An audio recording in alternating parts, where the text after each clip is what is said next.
Good morning बच्चों। आज का विषय है जंगल की चुड़ैल। एक दिन की बात है। ठंड का समय था, घना कोहरा छाया था। सारे लोग जल्दी कार्यालय का काम खत्म करके घर की तरफ निकल रहे थे। नाना जी उस समय के बड़े अधिकारियों में से एक थे। वे उस समय के उच्च वर्ग के लोगों में एक अमीन का काम करते थे।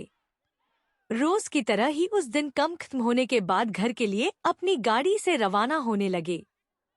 रास्ते में उन्हें हाट से कुछ सामान भी लेना था, तो वे और साथियों से अलग हो गए। उन्होंने घर की कुछ जरूरत के सामान लिए और गाड़ी आगे बढ़ा दी। आगे जाने पर उन्हें कुछ मछली बाजार दिखा और वे मछली खरीदने के लिए रुक गए।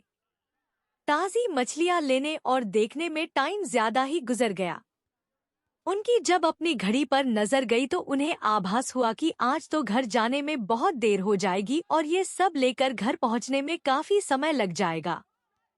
फिर यही सब सोचकर उन्होंने सोचा कि क्यों ना जंगल के रास्ते से निकला जाए, तो जल्दी पहुंच जाऊंगा। तो उन्होंने अपना रास्ता बदला और जंगल की तरफ अपनी गाड़ी को घुमा लिया।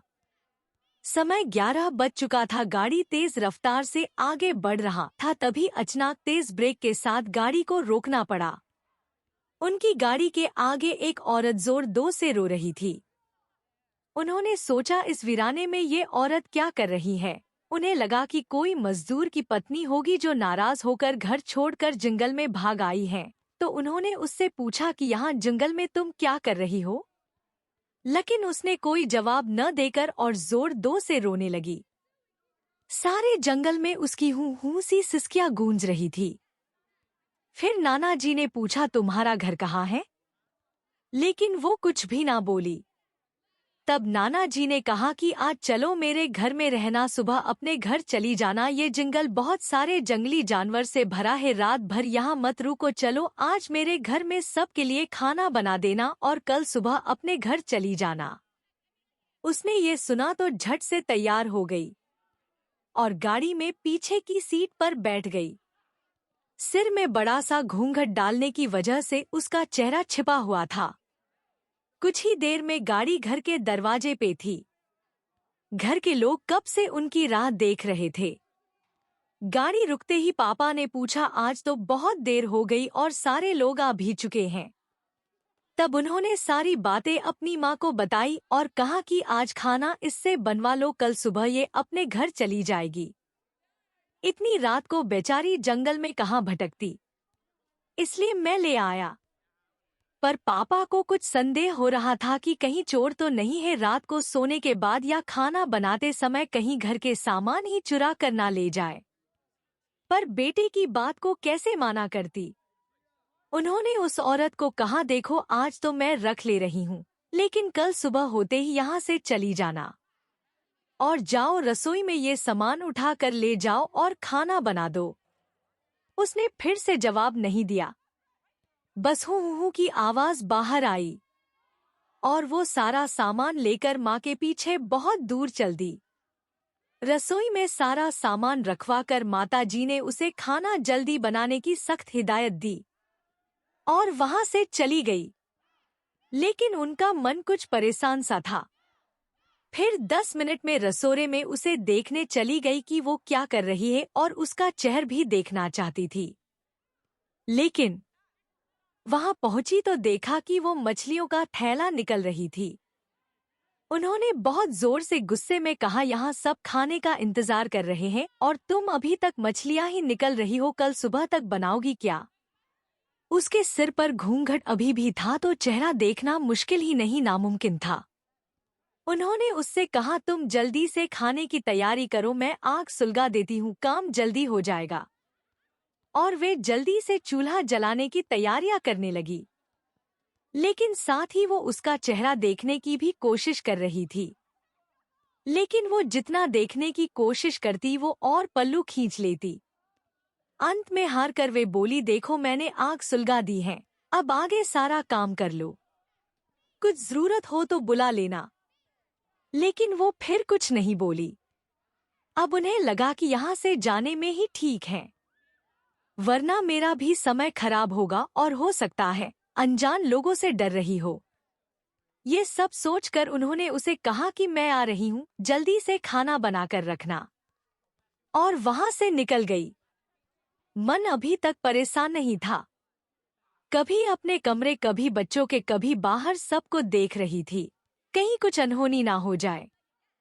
1 मिनट भी आराम से नहीं बैठ पाई। अभी 5 मिनट ही हुए थे, पर उनके लिए वो घड़ी पहाड़ सी हो रही थी। समय बीत ही नहीं रहा था। 8 मिनट बड़ी मुश्किल से गुजरे और वे तुरंत ही कुछ सोचकर रसोई की तरफ दौड़ी, और वहां पहुंचकर आया जैसे ही उन्होंने रसोई घर का नजारा देखा, उनकी आंखें फटी की फटी रह गई। उनके पैर बिल्कुल ही जम गए, ना उनसे आगे जाया जा रहा था ना ही पीछे। उनके हृदय की धड़कनें रुक रही थी। वो औरत रसोरे में बैठकर सारी कच्ची मछलियां खा रही थी। सारे रसोरे में मछलियां और खून बिखरा पड़ा था। उसके सिर से घूंघट भी उतरा पड़ा था। इतना खौफनाक चेहरा आज तक उन्होंने नहीं देखा था। बाल, नाखून सब बढ़े हुए थे। मछलियां खाने में मगन होने की वजह से उसे कुछ ध्यान भी नहीं था, और खुशी से कभी दो वो आवाजें भी निकल रही थी। हू सी आवाजें गूंज रही थी। रसोरा पिछवाड़े में होने की वजह से और लोगों का ध्यान भी इधर नहीं आ रहा था। माँ को भी कुछ नहीं समझ आ रहा था कि चिल्लाने से कहीं घर के लोगों को नुकसान ना पहुंचाए। वो चुड़ैल से अपने घर को कैसे बचाए, उन्हें समझ नहीं आ रहा था। बस भगवान का नाम ही उनके दिमाग में आ रहा था। अचानक वे आगे बढ़ने लगी उसकी तरफ, और झट से एक थाल लिया और चूल्हे की तरफ दौड़ी। उस चुड़ैल की नजर भी पापा पर पड़ चुकी थी, सो वो भी कुछ सोचकर उठी अपनी जगह से। माँ कुछ भी देर नहीं करना चाहती थी। उन्हें पता था कि आज अगर जरा सी भी लापरवाही हुई तो अनहोनी हो जाएगी। उस चुड़ैल के कुछ करने से पहले ही उन्हें चूल्हे तक पहुंचना था, और चूल्हे के पास पहुंचकर उन्होंने जलता हुआ कोयला थाल में भर लिया और चुड़ैल की तरफ लेकर जोर से फेंका। आग की जलन की वजह से वो अजीब सी डरावनी आवाजें निकालने लगी। अब तो उसकी आवाजें बाहर भी जा रही थी। सारे लोग बाहर से रसोरे की तरफ भागे। वो चुड़ैल जोर से हूँ जोर की आवाज निकल रही थी और पूरे रसोरे में दौड़ रही थी और माताजी को पकड़ना भी चाह रही थी। लेकिन अब सारे लग रसोरे में आ चुके थे। काफी लोगों की भीड़ देखकर वो और भी डर गई थी। लोगों की भीड़ को ठेलती हुई वो बाहर जंगल की तरफ भाग गए, और सारे लोग ये मंजर देखकर डरे साहमे से खड़े थे और मन ही मन माताजी की हिम्मत की दाद दे रहे थे। तो ऐसे छूटा चुड़ैल से पीछा। आज की कहानी यहीं समाप्त होती है। मिलते हैं अगले वीडियो में।